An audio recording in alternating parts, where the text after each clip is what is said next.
created and populated our database directly through PhpMyAdmin. When creating web applications, the database is populated through user interactions with your website. For example, the database we created contained registrations for newsletters. The users registering for your newsletter would do so directly through your website. In this lesson, we're going to explore inputting data into our database using an HTML form. As shown in this example, the form has 3 fields: first name, last name, and email. We don't have to input the ID or date because those 2 fields are automatically populated. The HTML form can be found in your Downloads folder corresponding to this lesson. This will save you time from having to code it yourself. Just remember that if you're using the script provided, you must place it in your PHP Lessons folder. With the form already created, we can start right away on the PHP script. Okay, so this is what the form page looks like. You can see that it's a very basic form. We have 3 input fields, and they're all nested inside a column. The labels are also nested inside a column. So we have 2 columns, 4 rows. On the right-hand side, we have all the input fields. On the left-hand side, we have the labels. The form action is set to register.php using the post method. And so most of this, again, should look familiar. Okay? So now we can start looking at the PHP script. You'll need to create this file and save the file as register.php. That's very important that you save that the file is that file name, because the action will call this file. And also make sure to save this file in the same folder as the form. So if you're using the same folder we've been using throughout all these exercises, then save it in the PHP Lessons folder. Now you can start coding the script, and most of what you see here should look familiar.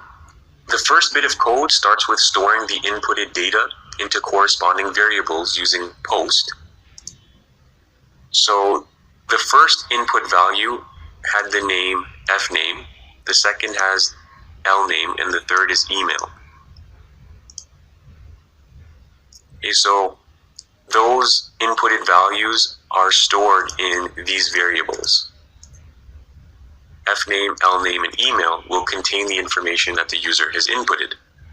Next, we have a function that validates the fields for empty spaces and backlashes. So remember, these are the 3 validation methods we explored in a previous lesson. And we've attached this function to each variable. So each variable has some basic validation. Next, we establish our connection to the My Website database. Okay, and that's just using the connection syntax. After the connection is established, we have our SQL Insert Statement.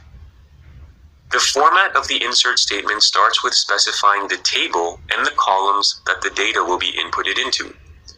So in this case, we want to place the data into the first name, last name, and email fields.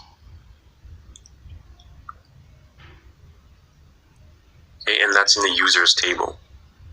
The corresponding values will come from the variables that we defined earlier. So fname, lname, and email. So the fname variable, the data in that variable will be stored in the first name column. The lname data will be stored in the last name column, and email in email. We then have an if statement that checks to see if the SQL query was successfully executed. If it was, the page will output the text, new record created successfully. If not, a default error message will be displayed. And lastly, we close the connection to the database using the close function. It's important to close an open database connection to reduce the strain on the MySQL database server from too many open connections. And this is really only an issue if your website gets a lot of traffic. If you're only having one or two, a few visitors here and there, then it's not going to be a big deal. With our register.php page complete, let's go ahead and test the functionality of our form in our web browser. So load the URL to your form page in your web browser. And I'm going to pull up PhpMyAdmin. I've loaded the users table so we can see all the records. You're going to notice that as soon as we fill out this form and press submit, a new record is going to be added in our table. So I'll just put in the name. And so I'll click submit. Okay. Now you'll notice on the right side we have our success message.